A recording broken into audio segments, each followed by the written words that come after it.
Hello students, मैं Prince Kumar आप सभी को स्वागत करता हूं अपने परिवार यूडी रोजगार में। यह क्लास आप सभी को रीजनिंग का प्रैक्टिस के रूप में होने वाला है। सभी प्रश्न आप सभी के लिए इस तरह से कंटेंट में तैयार किया गया है जिस प्रकार वर्तमान समय में या आने वाले एग्जाम में आपका एग्जामिनर जो प्रश्न पत्र तैयार करता है वही पैटर्न पर आधारित सभी प्रश्न देखने को मिलेगा। और जो न्यू स्टूडेंट हो मैं उन्हें बता दूं कि यह क्लास सुबह भी प्रोवाइड कराया जाता है और शाम को भी प्रोवाइड कराया जाता है। और एक बात और मैं आप सभी को याद दिला दूं, जो स्टूडेंट अभी थोड़ा सा डिस्टर्ब चल रहे हैं, कि अब आप सभी पूरा फोकस करना अपने एग्ज़ाम पेपर पे, क्योंकि अब बहुत कम समय बचा आपका पेपर होने में, क्योंकि बहुत सारे विभाग का फॉर्म आप सभी को अप्लाई कर दिए होंगे और यही 2-3 मंथ के बाद आप सभी को सभी का पेपर स्टार्ट होना शुरू हो जाएगा। और अभी ही मौका है आपको प्रश्नों पे प्रैक्टिस करना और प्रश्नों पे पकड़ बनाना। तो आप सभी वैसे प्रश्न पे प्रैक्टिस करो जो एग्ज़ाम के पैटर्न पे आधारित हो, सभी प्रश्न इंपॉर्टेंट हो, तभी जाके आपका कॉन्फिडेंस हाई लेवल तक बूस्ट होगा।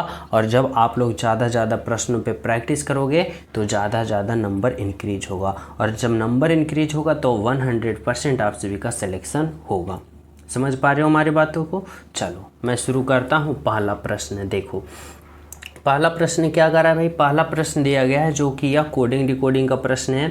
करा यदि किसी सांकेतिक भाषा में इतना को इतना लिखा जाता है तो इतना को उसी भाषा में कैसे लिखा जाएगा, यह आप सभी को बताना होगा। तो देखो, हमें सबसे पहले ये सोचना है और ये समझना है कि आखिर इतना को इतना लिखने के लिए कौन सा लॉजिक अप्लाई किया है, यहाँ पे कौन सा मेथड अप्लाई किया है। वही लॉजिक हम इसमें अप्लाई करके हम राइट आंसर क्या प्राप्त नहीं कर लेंगे ना। तो देखो कैसे करेंगे, तो हम इस तरह से करेंगे। क्या करा है? TOXIC, यहाँ पे क्या है भाई? T है, O है, X है, I है और क्या है? C है। अब इतना का क्या कोड वर्ड में लिखा है? तो LITGC लिखा, यानी L है, I है, फिर क्या है? T है, G है और C है। इतना को इतना लिखा है। अब हमें ये सोचना होगा और ये समझना होगा कि आखिर इतना से इतना लिखा तो लिखा कैसे और किस प्रकार से लिखा। तो इसको हम पता करने के लिए क्या करेंगे? तो सभी का अल्फ़ाबेट पोजीशन लिखेंगे। जैसे कि T का अल्फ़ाबेट पोजीशन 20 होता है, O का 15 होता है, X का 24 होता है, I का भाई 9 होता है और C का कितना होता है? तो 3 होता है। इतना सभी विद्यार्थी समझ रहे हो?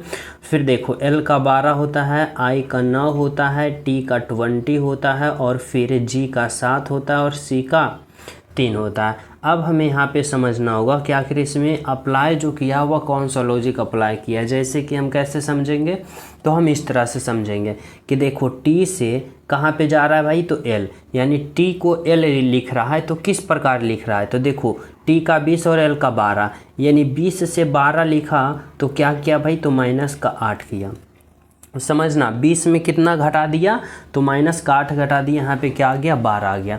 अब उसी प्रकार सोचेंगे O से क्या लिखा है? I। यहाँ पे देखो क्या है? O का अल्फ़ाबेट पोजीशन 15 और O से क्या बन रहा है भाई? तो I बन रहा है, यानी क्या बन रहा है? तो I का अल्फ़ाबेट पोजीशन 9 होता है। अब देखो, जब 15 से 9 पे जा रहा है, यानी 15 में हम कितना घटाएं कि 9 होगा? तो बोलोगे 15 में अगर हम 6 को घटा देते हैं तो देखो, 15 में जब हम 6 घटाएंगे हमें कितना प्राप्त हो रहा है? 9 यहाँ पे प्राप्त हो रहा है ना। यानी O से कहाँ पे गया? I पे, तो O का अल्फ़ाबेट पोजीशन में 6 घटाया। अब देखो कहाँ है? तो X का अल्फ़ाबेट पोजीशन 24 और T का अल्फ़ाबेट पोजीशन 20, यानी 24 से 20 जा रहा है तो कितना घटा रहा है भाई? तो माइनस का 4 घटा रहा है, माइनस का 4 घटा रहा है। उसी प्रकार देखो, I का 9 और G का 7, तो यहाँ पे देखो 9 से 7 गया, यानी यहाँ पे क्या किया? तो यहाँ पे माइनस का 2 घटाया, यानी 9 में 2 को घटाएंगे हमें 7 प्राप्त होगा ना। फिर देखो, C का अल्फ़ाबेट पोजीशन 3 और C का अल्फ़ाबेट पोजीशन 3, यानी C से C पे गया, यानी क्या हुआ? इक्वल हो गया, यानी अंत वाले सेम टू सेम लिखा। तो इसमें समझ पा रहे हो क्या लॉजिक लगाया? तो -8, -6, -4, -2 और अंत वाले को सेम टू सेम लिख दिया। समझ रहे हो ना? अब वही लॉजिक हमें क्या करना है?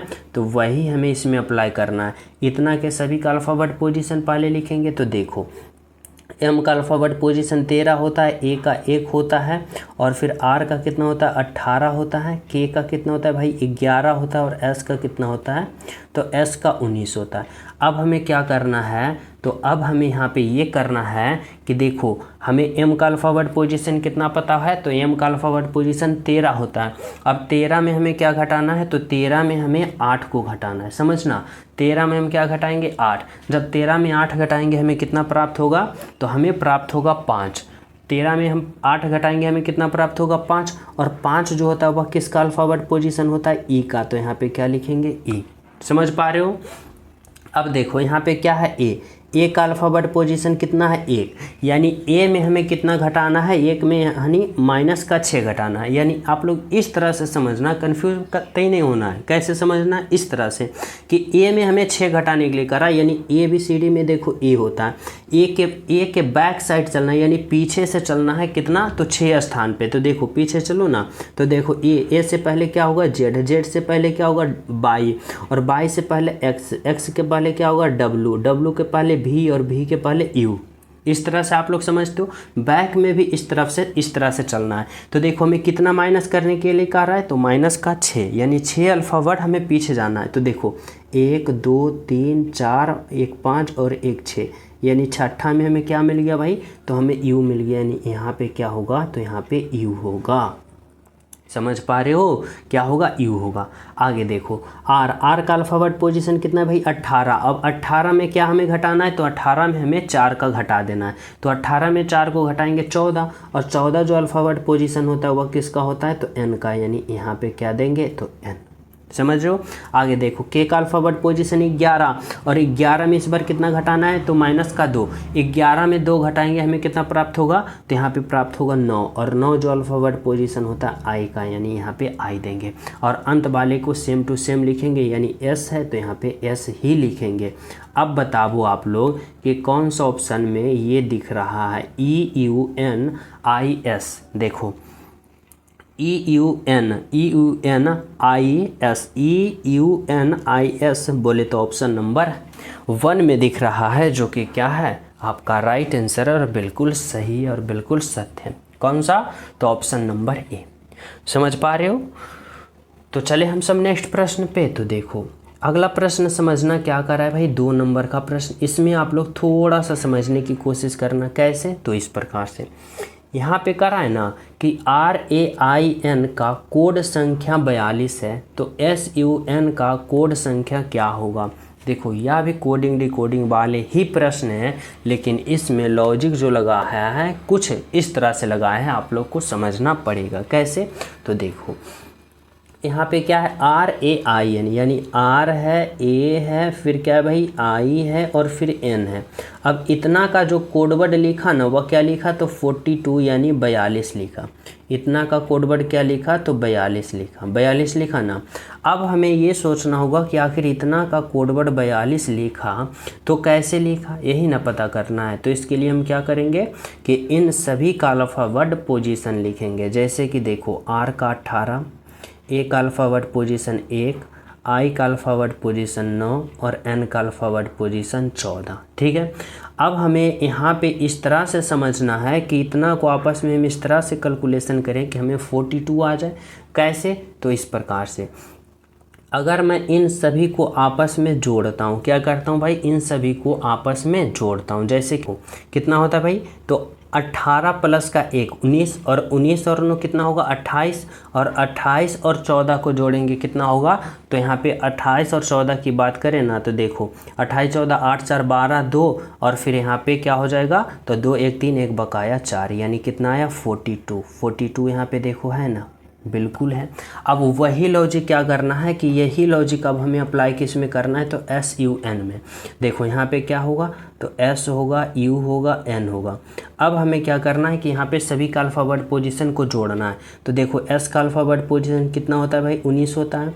U का अल्फ़ाबेट पोजीशन 21 होता है, और प्लस N का अल्फ़ाबेट पोजीशन 14 होता है। सभी को जोड़ेंगे तो हमें कितना प्राप्त होगा, तो देखो 4 है, एक 5 है, और 5 और 9 कितना होगा, तो 5 और 9 यहाँ पे 14 के 4, बाकी एक।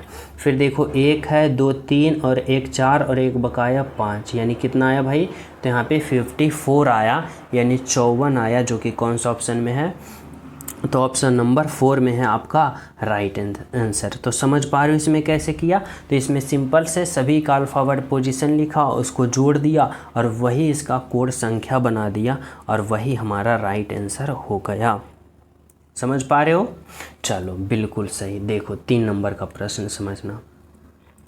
देखो 3 नंबर का प्रश्न में क्या करा है भाई, कह रहा है ना कि जिस प्रकार नाटक का संबंध नाट्यशाला से है उसी प्रकार टेनिस का संबंध किससे होगा। तो देखो आप लोग को यहाँ पे समझना होगा, सोचना होगा थोड़ा सा इस प्रकार से कि नाटक का संबंध नाट्यशाला, हम किस प्रकार से यहाँ पे संबंध बना सकते हैं। तो इस प्रकार से हम संबंध बना सकते हैं कि जो नाटक होता है जिसे हम ड्रामा कहते हैं, तो नाटक जो होता है वह कहाँ होता है, तो वह होता है नाट्यशाला में। यानी कहाँ होता है, तो नाट्यशाला में। उसी प्रकार हम बात करेंगे टेनिस, जो टेनिस है एक गेम है, खेल है, तो टेनिस कहाँ खेला जाता है या टेनिस जो होता है वह कहाँ होता है।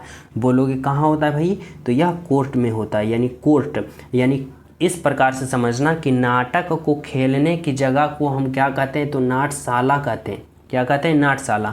उसी प्रकार टेनिस जो एक गेम है, तो टेनिस को खेलने की जगह को हम लोग क्या कहते हैं, तो कोर्ट कहते हैं। यानी राइट आंसर आपका होगा जो होगा ऑप्शन नंबर 3 होगा, बिल्कुल सही आंसर।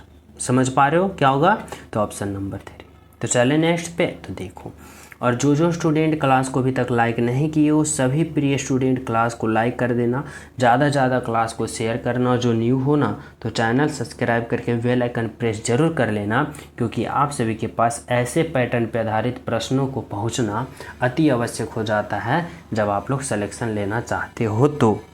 ठीक है, चलो देखो 4 नंबर का प्रश्न आप लोग समझो क्या कर रहा है भाई। 4 नंबर का प्रश्न आप लोग इस तरह से समझना, कर रहा है ना कि अंग्रेजी वर्णमाला में आपके दाएं से 12वें अक्षर के दाएं ओर 5वां अक्षर कौन सा होगा। देखो बहुत सारे स्टूडेंट जो होंगे ना यहाँ पे कंफ्यूज हो जाएंगे, और यह प्रश्न जिस शिफ्ट में पूछा होगा, जिस विभाग में पूछा होगा, वहाँ का 99.9% या तो स्किप कर दिए होंगे या फिर कंफ्यूज में गलत राइट आंसर दे दिए होंगे, गलत आंसर दे दिए होंगे। लेकिन आप सभी को कतई नहीं कुछ करना है, बिल्कुल राइट आंसर देना है, ना कंफ्यूज होना है ना स्किप करना है। कैसे, तो इस तरह से समझो।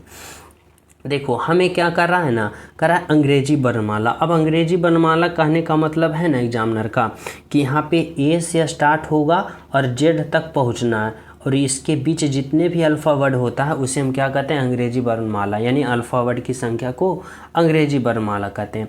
अब दाएं बाएं में हमें यहाँ पे कंफ्यूज नहीं होना है, क्योंकि हम इस तरफ को क्या कहते हैं, तो इस तरफ को हम कहते हैं बाएं। समझना, इस तरफ को हम लोग क्या कहते हैं, बाएं, और इस तरफ को हम लोग क्या कहते हैं, तो दाएं। इतना सभी विद्यार्थी समझ रहे होंगे, बिल्कुल सही समझ पा रहे हो। अब हमें प्रश्न क्या कर रहा है, प्रश्न को हमें इस तरह से समझना है। देखो करा है ना कि आपके दाएं से 12वें अक्षर, आपके दाएं से 12वें अक्षर। अब आप लोग ये समझो कि आपके दाएं से 12वें अक्षर, यानी दाएं कहाँ होगा भाई, तो दाएं देखो यहाँ है। अब कह रहा है दाएं से 12वें अक्षर, यानी इस दाएं से कहाँ पे चलना है, तो 12वें अक्षर पे चलना है। अब हमें बताओ, बहुत ही सिंपल पॉइंट यहाँ पे समझना कि टोटल ABCD के अल्फ़ावर्ड में कितने अल्फ़ावर्ड होता है। बोलोगे सर 26 होता है, 26 अल्फ़ावर्ड होता है ना। और कह रहा है ना कि 26 अल्फ़ावर्ड जो होता है ना, तो पीछे से हमें कैमा पता करना है, 12वां।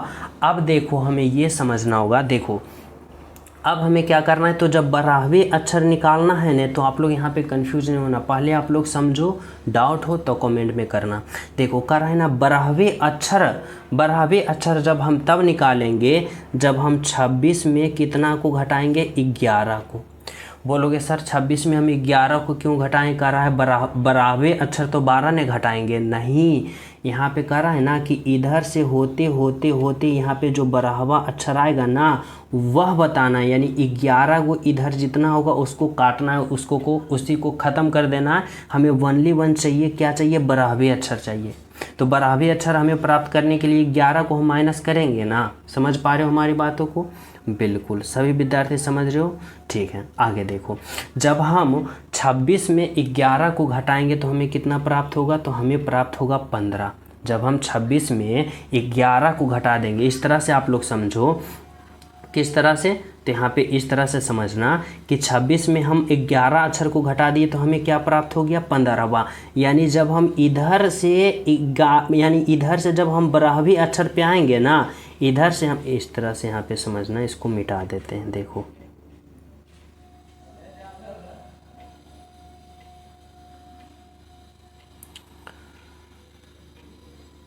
यहाँ पे समझना, जब हम इस तरफ से 12वें अक्षर पे आएंगे ना, तो 12वें अक्षर पे कौन मिलेगा? तो 15, और 15 जो अल्फ़ाबेट पोजीशन होता है वह किसका होता है? ओ का। यानी जब हम इधर से 12वें अक्षर पे आएंगे ना, तो 12वें अक्षर पे कौन मिलेगा हमें? तो ओ मिलेगा। इतना तो हमारी बातों को सभी विद्यार्थी समझ गए हो, क्योंकि हमें करा है ना 12वें अक्षर, और 12वें अक्षर यानी 11 अल्फ़ाबेट को हमें इधर क्या करना है? माइनस करना है, और 12वें नंबर पे जो अल्फ़ाबेट मिलेगा वह ओ मिलेगा, और ओ का अल्फ़ाबेट पोजीशन 15 होता है। सभी विद्यार्थी समझो, इतना तो सभी समझ गए हो। अब क्या कर रहा है ना, अब कर रहा है कि यहाँ पे समझना, प्रश्न को यहाँ पे अब समझना।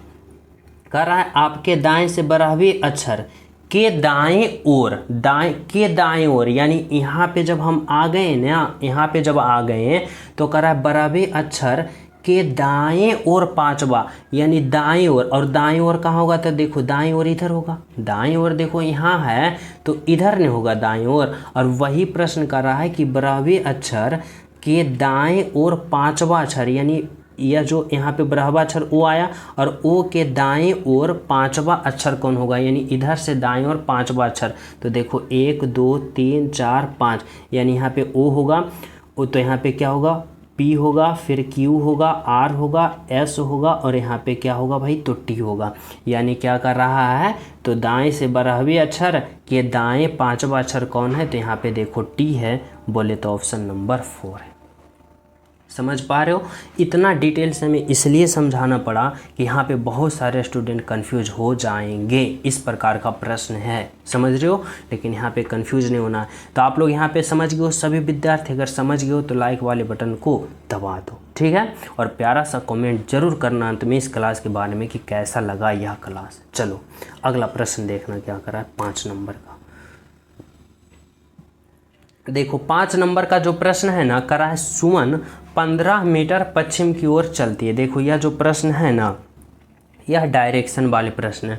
और डायरेक्शन वाले प्रश्न में आप लोग कुछ इस प्रकार से कुछ पॉइंट याद रखना, जैसे ऊपर की ओर मैं उत्तर कहता हूँ, नीचे की ओर दक्षिण कहता हूँ, इधर को पूर्व कहता हूँ, और इधर को मैं पश्चिम कहता हूँ। सभी विद्यार्थी समझ पा रहे हो? अब हमें प्रश्न से समझना है, प्रश्न आखिर क्या कहना चाहता है। देखो कह रहा है सुमन 15 मीटर पश्चिम की ओर चलती है। 15 मीटर कहाँ चल रही है?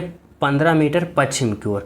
अगर सुमन को मैं यहाँ पे रखता हूँ, समझना, सुमन को यहाँ पे रखता हूँ तो 15 मीटर पश्चिम की ओर चल रही है, इस तरह से समझना। और पश्चिम कहाँ होता है भाई? तो पश्चिम इधर होता है। और कितना चली? तो 15 मीटर पश्चिम की ओर चली, ठीक है?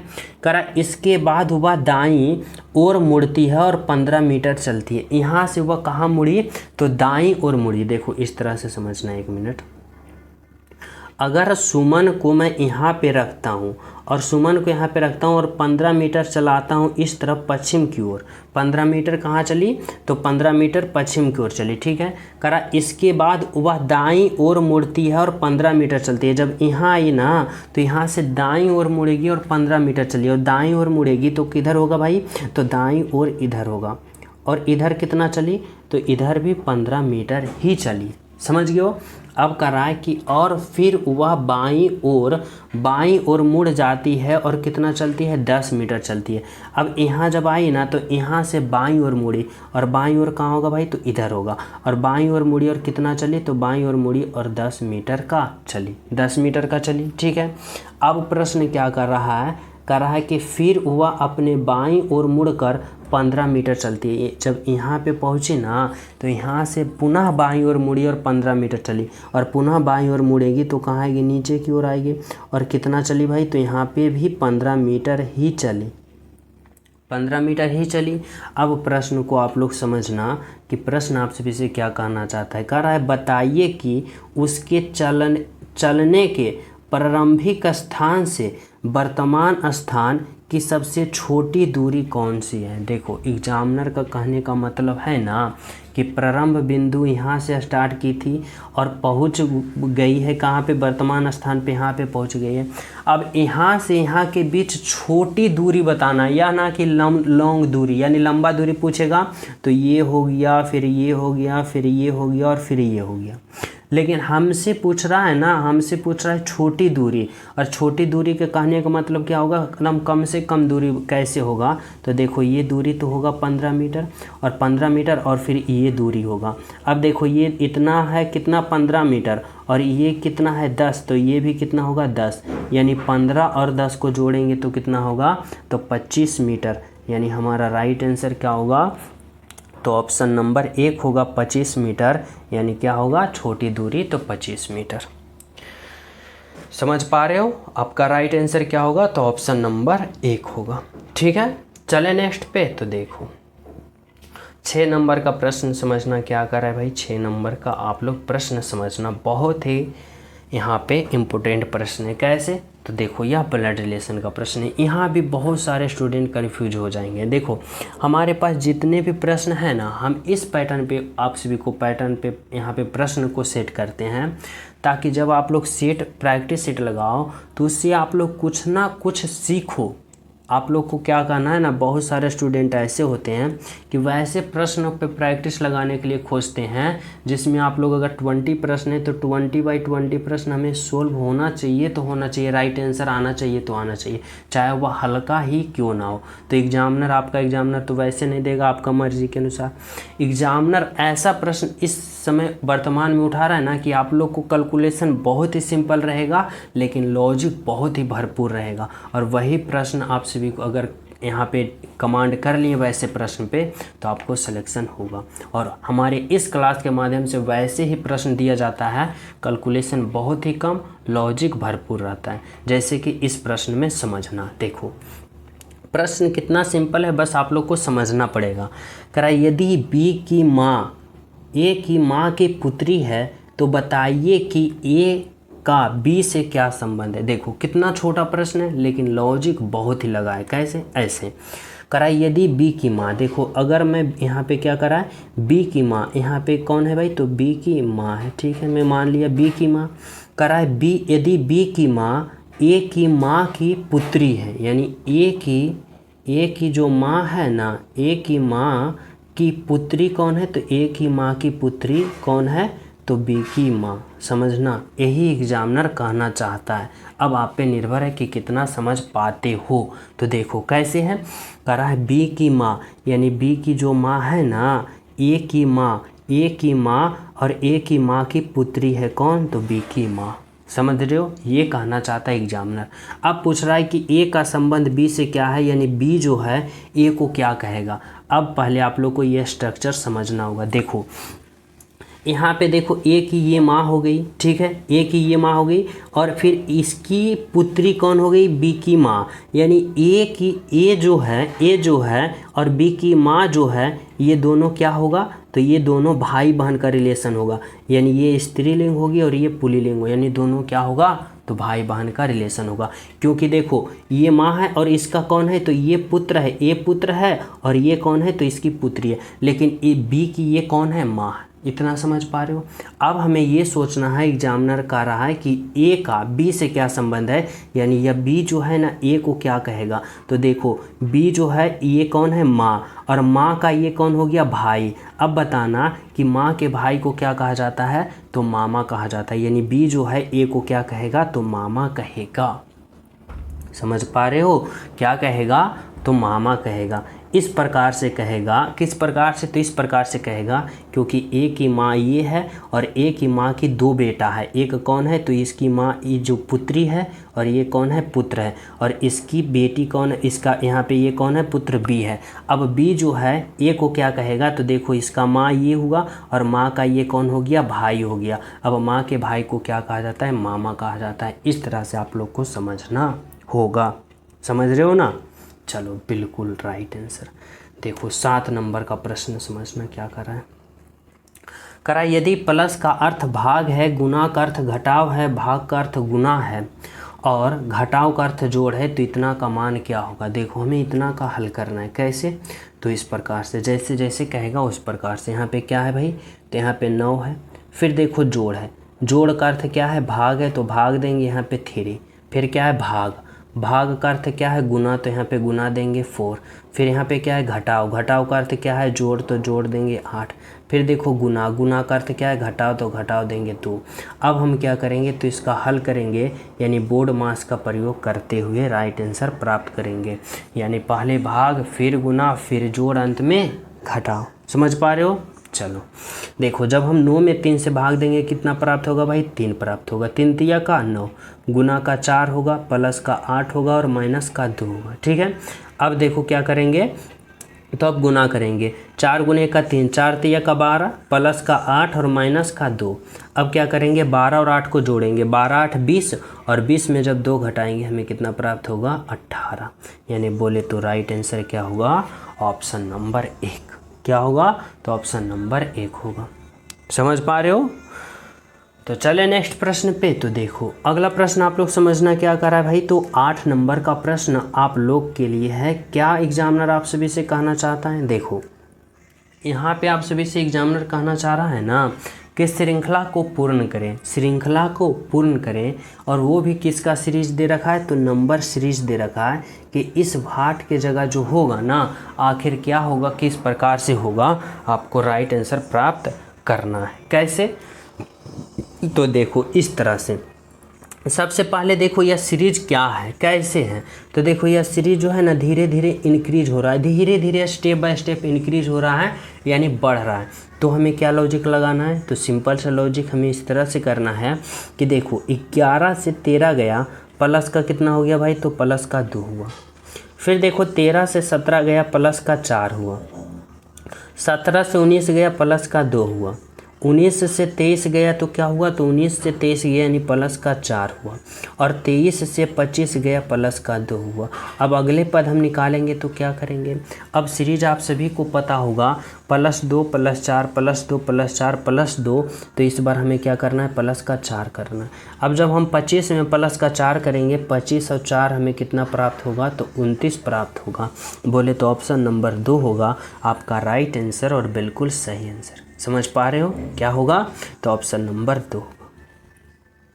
ठीक है, तो चले नेक्स्ट प्रश्न पे हम सब। तो देखो अगला प्रश्न आप लोग समझना क्या कर रहा है भाई, 9 नंबर का प्रश्न आप सभी से आपका एग्जामिनर। देखो 9 नंबर का भी प्रश्न श्रृंखला को ही पूर्ण करना है, सीरीज को ही पूर्ण करना है, लेकिन इस बार सीरीज देखो किसका है, तो अल्फ़ा वर्ड का सीरीज है। और जब भी अल्फ़ा वर्ड का सीरीज आप सभी के एग्जाम में आ जाए तो आप लोग बस सिंपल लॉजिक वही अप्लाई करना कि सबसे पहले सभी अल्फ़ा वर्ड के अल्फ़ा वर्ड पोजीशन लिखना। जैसे बाई का 25 होता है, भी का कितना होता है भाई 22 होता है, एस का कितना होता है 19 होता है, पी का 16 होता है, एम का कितना होता है 13 होता है, और जे का कितना होता है 10 होता है। अब आप लोग को यहाँ पे समझना होगा कि आखिर इसमें किस तरह से लॉजिक लगा रखा है। इस तरह से समझो कि अगर मैं 22 से भी पे जाता हूँ, यानी 25 से हम कहाँ पे जा रहे हैं, तो हमें 22 पे जा रहे हैं। हमें क्या कर रहा है भाई, तो 25 से 22 पे जा रहे हैं, माइनस का 3 हो रहा है। अब देखो 22 से हमें 29 पे जा रहे हैं, 22 से हम कहाँ पे जा रहे हैं, 29 पे जा रहे हैं, तो क्या कर रहे हैं, माइनस का 3 कर रहे हैं। 22 में 3 घटाएंगे 19 होगा, सॉरी यहाँ पे 19 है 29 नहीं है, माफ़ कीजिएगा। अब 22 से हम 19 पे जा रहे हैं, यानी क्या करेंगे, तो माइनस का 3 करेंगे, 22 में 3 घटाएंगे 19 होगा। अब हम देखो 19 से 16 पे जा रहे हैं, तो यहाँ पे भी क्या करें, माइनस का 3। अब 16 से 13 पे जा रहे हैं, यहाँ भी माइनस का 3, और 13 से 10 पे तो यहाँ भी माइनस का 3। तो जब हम अगले पद निकालेंगे तो यहाँ भी माइनस का 3 करेंगे ना, तो देखो जे का अल्फ़ाबेट पोजीशन 10, और जब 10 में 3 घटा देंगे तो हमें 7 प्राप्त होगा, और 7 जो अल्फ़ाबेट पोजीशन होता है वह जी का होता है। अब जी देखो कौन सा ऑप्शन में है, तो बोले तो ऑप्शन नंबर 4 में है, यानी आपका राइट आंसर जो होगा वह क्या होगा, तो ऑप्शन नंबर 4 होगा, जी होगा। समझ पा रहे हो। तो चले नेक्स्ट प्रश्न पे। तो देखो प्रश्न समझना, इसमें क्या करा है ना कि लुप्त अक्षर के सही अक्षर क्रम को ज्ञात करें। यानी आप सभी को यहाँ पे बताना है कि इस भाट के जगह, यानी इस खाली स्थान के जगह क्या होगा और किस प्रकार से होगा। तो जब भी ऐसा प्रश्न आप सभी को देखने को मिले ना, तो आप लोग सिंपल से क्या करना कि सभी अल्फ़ावर्ड को काउंट करना। जैसे कि देखो 1 2 3 4 5 6 7 8 9 10 11 12 13 14 15 16 17 18, यानी इसमें टोटल ओवरऑल कितना अल्फ़ावर्ड है, तो 18 है, यानी 18 है। अब 18 के हम गुणनखंड में किस प्रकार से लिख सकते हैं, तो यहाँ पे देखो, या तो हम 3 गुने 6 लिख सकते हैं, 3 गुने 6 3 छक्का 18, या फिर हम 2 गुने का 9 लिख सकते हैं। और कोई तरीका है लिखने का? नहीं ना। यानी हमारे कहने का मतलब हुआ ना यहाँ पे कि या तो हम 3-3 के छोटे छोटे खंड बनाएं, या फिर हम 2-2 के छोटे छोटे खंड बनाएं। कैसे?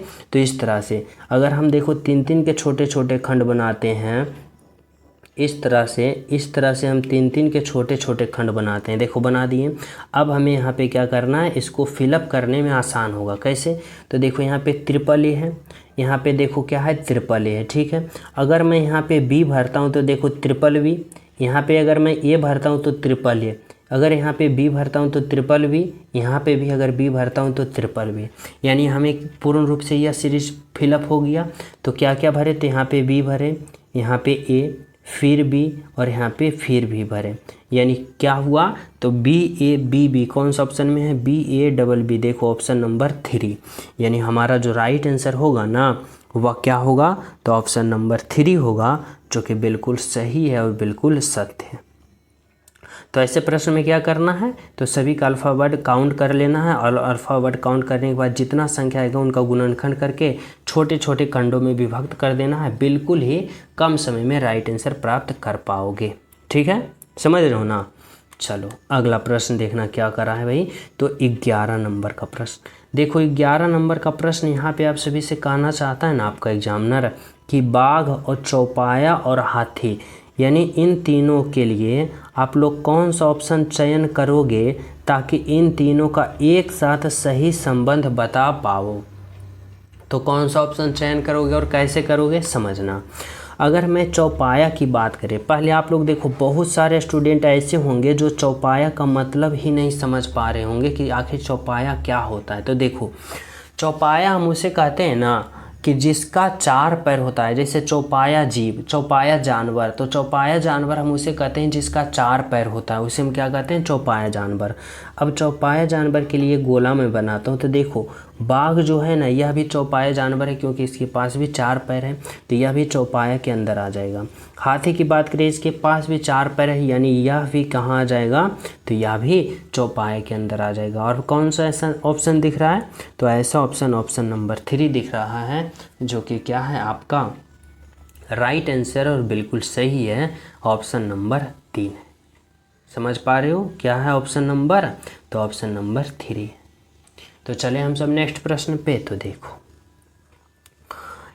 12 नंबर का प्रश्न समझना भाई। 12 नंबर का प्रश्न क्या कहना चाहता है, तो देखो 12 नंबर का जो प्रश्न है ना, कथन निष्कर्ष वाले प्रश्न है, और इसमें हमें जैसे जैसे कहेगा वैसे वैसे करना है। देखो क्या कथन करा है, सभी पौधे फूल हैं, यानी सभी पौधे,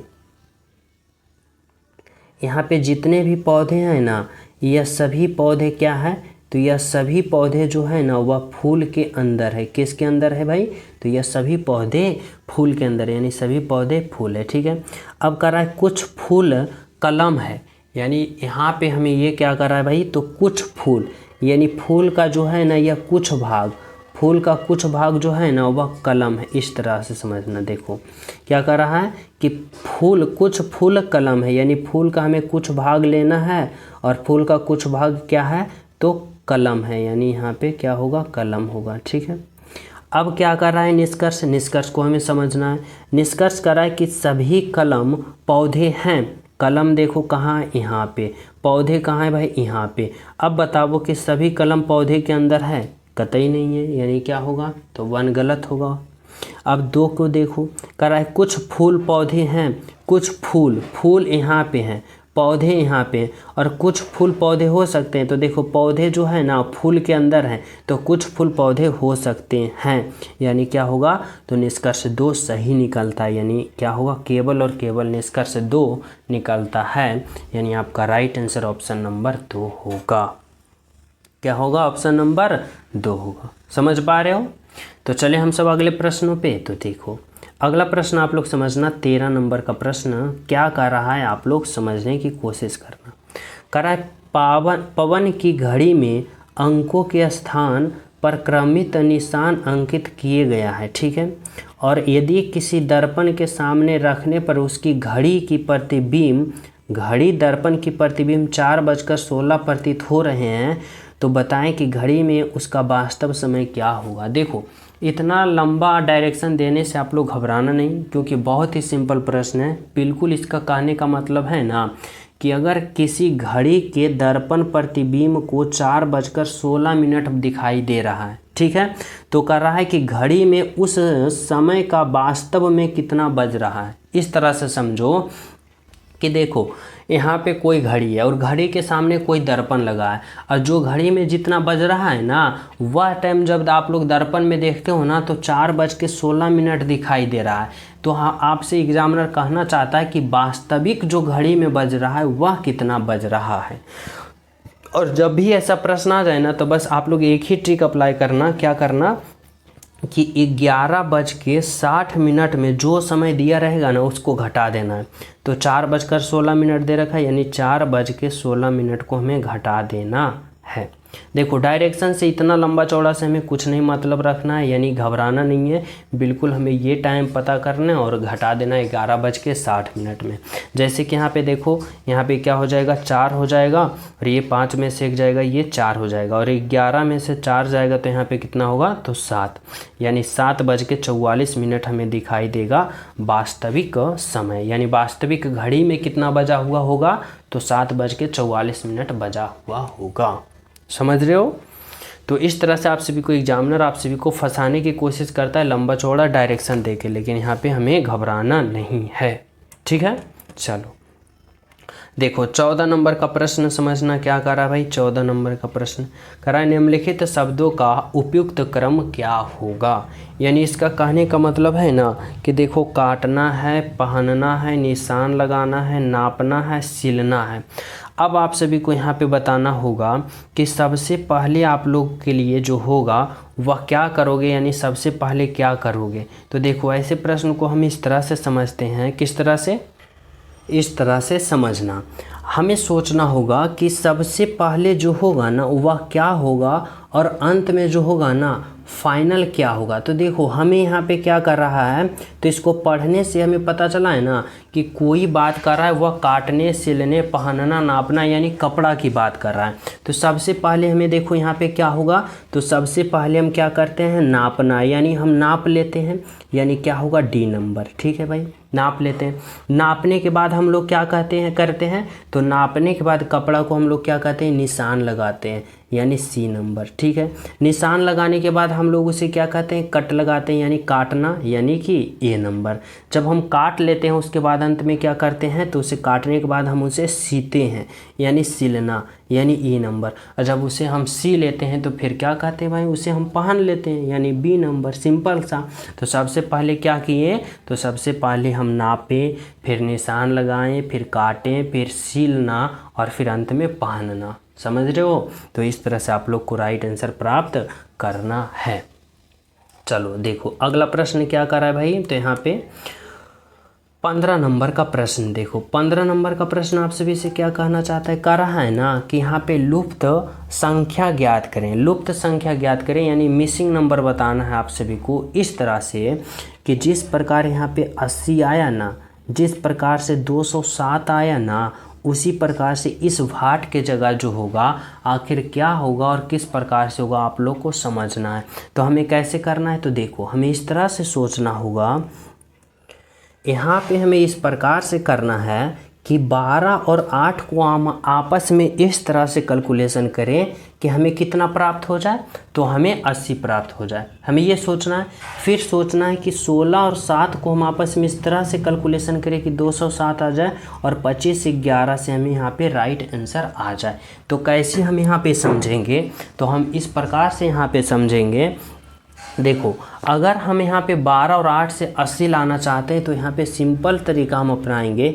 अगर हम 12 का स्क्वायर करते हैं और 8 का स्क्वायर करते हैं और दोनों को जोड़ते हैं, जैसे कि देखो 12 का स्क्वायर कितना होता है 144 यानी 144, और 8 का स्क्वायर कितना होता है भाई 64। अब देखो जब हम जोड़ेंगे तो 80 नहीं, यानी हमें ज़्यादा प्राप्त हो रहा है। इसके लिए हमें यहाँ पे क्या करना है, तो इसके लिए हमें यहाँ पे घटाना होगा। क्या करना होगा, घटाना होगा। अब देखो मैं अगर 144 में 64 को घटाता हूँ तो कितना प्राप्त होता है, तो 4 में से 4 जाएगा 0 और 14 में हो जाएगा 8 यानी 80। देखो यहाँ पे 80 है, बोलोगे बिल्कुल सर यहाँ पे क्या है, तो यहाँ पे बिल्कुल 80 है। ठीक है, अब वही लॉजिक हमें क्या करना है, तो यहाँ पे प्राप्त करना है, यानी यहाँ पे इस तरह से समझना है कि 16 का स्क्वायर करना है और 7 का स्क्वायर करना है और दोनों को घटाना है। तो देखो जब हम 16 का स्क्वायर करते हैं तो हमें कितना प्राप्त होता है, तो 16 का स्क्वायर हमें 256 यानी 256 आता है। अब जब हम 7 का स्क्वायर करेंगे तो 7 7 का 49। अब जब दोनों को घटाएंगे तो हमें कितना प्राप्त होगा, तो देखो यहाँ पे इस तरह से समझना, 6 में से 9 जाएगा कितना होगा, तो 16 में से 9 जाएगा कितना होगा, तो 9 7 यहाँ पे 16। ठीक है, अब देखो हमें यहाँ पे ये 4 हो गया और 4 में से 4 जाएगा, ये 0 हो जाएगा और फिर ये 2 हो जाएगा यानी 207, और यहाँ पे देखो 207 है, बोलोगे है। अब वही लॉजिक हमें यहाँ पे अप्लाई करना है, यानी 25 का स्क्वायर करना और घटा देना है कितना, तो 21 के स्क्वायर में। अब 25 का स्क्वायर कितना होता है 625 और 21 का स्क्वायर कितना होता है, तो 441। अब दोनों को क्या करना है, तो दोनों को घटा देना है। अब देखो जब दोनों को घटाएंगे तो कितना होगा, तो ये 5 में से एक जाएगा 4, ये हो गया 2 में से 4 जाएगा 12, 12 में से 4 जाएगा 8, ये हो गया 5 में से 4 जाएगा 1 यानी 184 यानी 184। यहाँ पे कितना आएगा, तो 184 कौन सा ऑप्शन में है, तो देखो ऑप्शन नंबर 1 में है आपका राइट आंसर और बिल्कुल सही आंसर। ठीक है, कितना होगा भाई, तो 184 होगा। तो चले हम सब अगले प्रश्न पे। तो देखो अगला प्रश्न क्या कर रहा है आप सभी से, किस प्रकार से आप सभी से यहाँ आपका एग्जामिनर पूछना चाहता है भाई, कर रहा है ना कि लुप्त संख्या ज्ञात करें, मिसिंग नंबर बताना है। यहाँ पे भी इस वाट के जगह क्या होगा, लेकिन यहाँ पे आप सभी को लॉजिक थोड़ा सा इस तरह से लगाना है। किस तरह से, तो जिस प्रकार से यहाँ पे 10 आया, जिस प्रकार यहाँ पे 24 आया, तो उसी प्रकार यहाँ पे क्या आएगा आप लोग को बताना होगा। तो कैसे करोगे, सिंपल सा हमें ये सोचना है, ये समझना है कि जिस प्रकार से 0 6 2 और 4 को आपस में कैलकुलेशन करके 10 लाया, 24 लाया, तो इसी प्रकार यहाँ पे हम राइट आंसर लाएंगे। कैसे, तो देखो अगर हम यहाँ पे 0 6 2 4 को इस तरह से करें कि 10 आ जाए, किस तरह से, तो इस तरह से कि अगर हम 0 को 6 को और 2 को और 4 को सभी को जोड़ते हैं तो देखो 6 4 10 2 12 और 0 12 आ रहा है, लेकिन हमें चाहिए 10। तो 12 में क्या करते हैं, 2 को घटा देते हैं और 12 में 2 घटाते हैं तो देखो 10 प्राप्त हो रहा है, बिल्कुल हो रहा है। अब वही करना है, देखो कैसे करना है, 6 2 10 8 को जोड़ना है। तो देखो 6 और 2 कितना होगा 8, और 8 और 8 16, और 16 और 10 को जोड़ेंगे कितना होगा भाई, तो 16 10 26। अब देखो हमें लाना है यहाँ पे 24 और यहाँ पे है 26, तो 26 में हम 2 घटा देंगे तो देखो हमें 24 प्राप्त हो रहा है, बिल्कुल हो रहा है। अब वही लॉजिक इसमें लगाना है, 4 को 14 को 10 को 12 को जोड़ना है। तो जोड़ो, देखो 10 और 4 14 और 14 और 14 28, और 28 और 12 को जोड़ेंगे कितना होगा, तो 28 और 12 40 यानी 40। अब देखो क्या किए, तो इसमें भी 2 घटाएं, इसमें भी 2 घटाएं, तो इसमें भी 2 घटाएंगे। अब जब 40 में 2 घटाएंगे तो हमें कितना प्राप्त हो जाएगा 38, यानी इस वाट के जगह जो होगा ना वह ऑप्शन नंबर यहाँ पे क्या होगा, तो यहाँ पे ऑप्शन नंबर देखो 38 के जगह यहाँ पे 48 लिख दिया, यहाँ पे 38 आप लोग कर लो, क्या होगा, तो यहाँ पे ऑप्शन नंबर क्या होगा, तो ऑप्शन नंबर 4 होगा, 38 होगा आपका राइट आंसर और बिल्कुल सही आंसर। समझ पा रहे हो कि किस तरह से इसमें लॉजिक लगाया कि सभी को आपस में जोड़ा और 2 घटाया, फिर सभी को जोड़ा 2 घटाया। उसी प्रकार जब हम इसमें किए कि सभी को जोड़ें और 2 घटाएं तो हमारा राइट आंसर 38 आया, जो कि बिल्कुल सही है और बिल्कुल सत्य। समझ पा रहे हो।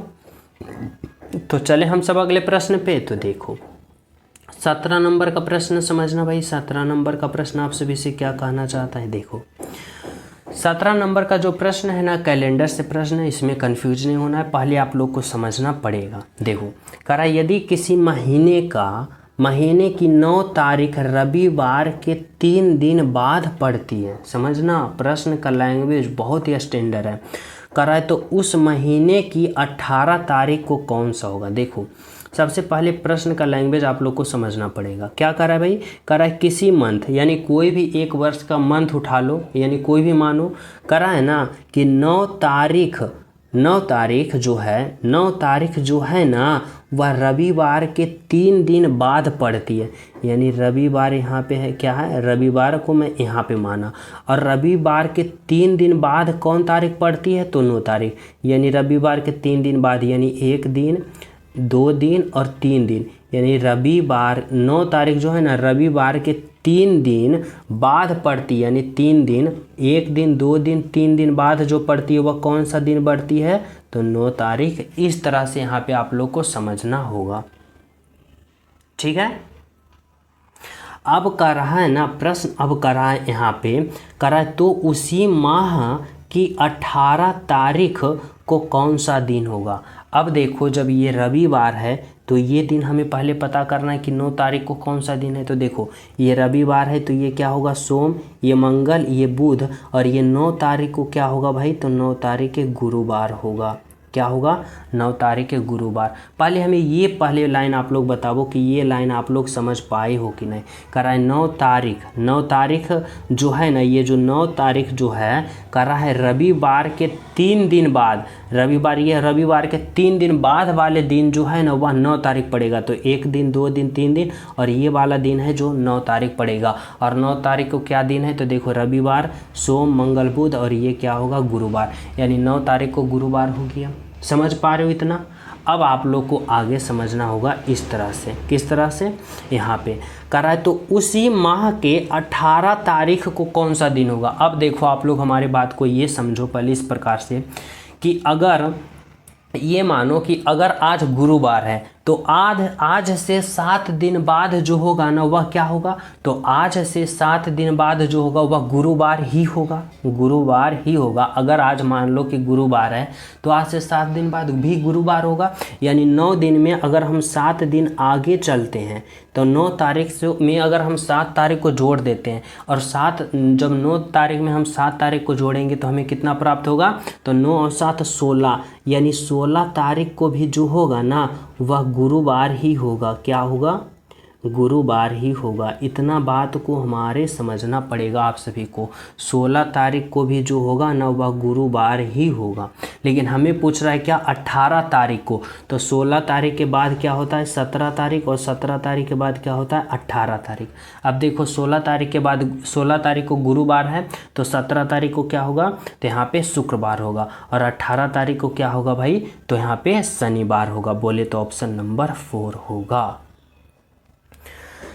क्या होगा, ऑप्शन नंबर 4 होगा। समझ पा रहे हो। तो इस तरह से आप लोग को इन सभी प्रश्नों को डील करना है, और राइट आंसर बिल्कुल ही कम समय में और आसान तरीका से प्राप्त करना है, ठीक है। तो चलिए अगले प्रश्नों पे। तो देखो अगला प्रश्न आप लोग समझना, 18 नंबर का प्रश्न क्या कहना चाहता है आप सभी से। कर रहा है 18 नंबर का प्रश्न कि 4 को ऊपरी फलक पर कर दिया जाए तो ऐसे स्थिति में निचली फलक पर कौन सा अंक होगा। देखो जब भी आप सभी को इस प्रकार से पासा दे दिया जाए और पूछे कि 4 को ऊपरी फलक पे रख दिया जाए तो निचली को क्या होगा, यानी इसका मतलब कहने का है ना एग्जामिनर का कि आप लोग विपरीत बताबो कि उल्टा बताबो। यानी 4 को ऊपर वाले फलक पे रख दिया जाए तो नीचे वाले फलक में, यानी 4 का विपरीत क्या होगा। और जब आप सभी के एग्जाम में कुछ पासा दे दिया जाए और उसमें इस तरह से कुछ स्थिति दे दिया जाए और विपरीत पूछे तो आप लोग को सिंपल कुछ नहीं करना है, पहले आप लोग को ये समझना है कि 2 पासे लेना है। यहाँ पे 2 पासा दे रखा है, अगर एक 3 पासा दे दिया जाए, 4 पासा दे दिया भी जाए ना, तो आप लोग को किसी ना किसी 2 पासे को उठा लेना है, या तो दूसरे तीसरे या चौथे 5 में किसी भी 2 पासे को उठा लो। तो यहाँ पे 2 ही पासा दे रखा है, यानी पहले दूसरे, और पहले दूसरे को लेके चलेंगे। अब इन दोनों पासा में देखना कि कौन सा स्थितियाँ जो है वह कॉमन दिख रही है, कौन सी स्थितियाँ कॉमन दिख रही। तो देखो यहाँ पे 1 और यहाँ पे 1, यानी ये दोनों स्थितियाँ क्या दिख रही है भाई, कॉमन दिख रही है। अब जब हमें पासा में यहाँ पे एक एक स्थिति कॉमन दिखे, जैसे कि इन दोनों पासा में एक एक स्थिति कॉमन दिख रहा है, और कहीं कॉमन दिख रहा है नहीं ना। जब दो पासा में एक एक स्थिति कॉमन दिखे तो आप लोग को क्या करना है, तो घड़ी की दिशा में क्या करना है, घड़ी की दिशा में क्लॉकवाइज टर्न ओवर करना है इस प्रकार से, और यहाँ पे घड़ी की दिशा में क्लॉकवाइज टर्न ओवर करना है इस प्रकार से। समझ रहे हो। अब देखो क्या करना है उसके बाद, तो यहाँ पे कहाँ से स्टार्ट किए थे, तो 1 से, कहाँ पे पहुँचे 2 पे, तो 2 लिखेंगे, 2 के बाद कहाँ पे पहुँचे 3 पे, तो यहाँ पे 3 लिखेंगे। समझ गए हो। अब इस पासे में आ जाओ, यहाँ पे कहाँ से स्टार्ट किए थे, तो 1 से, कहाँ पे आ गए 6 पे, 6 के बाद कहाँ पे आ गए 5 पे। अब हमें क्या समझना है, तो अब हमें ये समझना है यहाँ पे कि 3 का उल्टा 5 और 5 का उल्टा 3, 2 का उल्टा 6 और 6 का उल्टा 2, और हमें पता करना है 1 का उल्टा क्या होगा। यानी देखो हमें इस प्रकार से सोचना है ना कि यहाँ पे 3 का उल्टा 5 होता है, 5 का 3, 2 का 6, 6 का 2। अब हमें 1 का बोलोगे सर 1 का क्या होगा, और हमें एग्जामिनर पूछ रहा है ना कि 4 का विपरीत फलक क्या होगा। देखो यहाँ पे 4 कहीं नहीं दिख रहा है, यानी क्या होगा, तो पहले आप लोग ये समझो हमारी बातों को कि एक पासा में कितनी स्थितियाँ होती है। सभी पासा बचपन में खेले होंगे और बड़ा में भी आप लोग देखे होंगे पासा में, तो एक पासा में 6 स्थितियाँ होता है, यानी 1 2 3 4 5 6। अब बताओ कि एक पासा में 6 स्थिति से ज़्यादा होता है, कोई भी पासा में देखो 7 8 9 होते हुए कतई नहीं, यानी 6 तक ही होता है। यानी इसमें से देखो 3 उपयोग किए हो, 5 किए हो, 2 किए हो, 6 किए हो, 1 किए हो, तो कौन सा यहाँ पे पासा की संख्या स्थिति बच रहा है, तो बोलोगे सर 4 जो है वह स्थिति बच रहा है, यानी 1 का विपरीत 4 होगा और 4 का विपरीत 1 होगा। और वही आपका एग्जामिनर पूछना चाहता है कि 4 का विपरीत क्या होगा, तो 4 का विपरीत 1 होगा, बोले तो ऑप्शन नंबर 1 होगा, ऑप्शन नंबर 1 होगा। ठीक है, चलो अगला प्रश्न देखो क्या है भाई, तो 18 नहीं 19 नंबर, क्या 18 तो हो गया 19 करा।